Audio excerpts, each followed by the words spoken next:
Tol, andito na naman ako, tol. Sa Ayala Malls dito sa Pasig.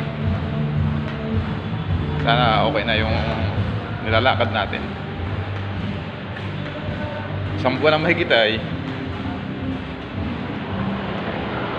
dito naman ako. Sana okay na.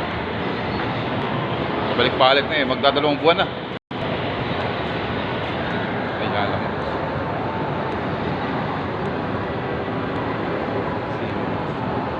Pag-ibig, yan o. Pag-ibig. Look ko muna yung aking camera. Sobrang init. Sana okay na. Huling punta ko rito, unang punta ko rito September 4 eh. Sunod, kasama ko si tatay, September 11. Ang sabi ng taga Pag-ibig, 1 month daw, antayin ko lang mag-text. October 11, isang buwan. Eh, October 16 na ngayon eh. Kaya puntahan ko na lang ng personal kung anong nangyayari na. Sige.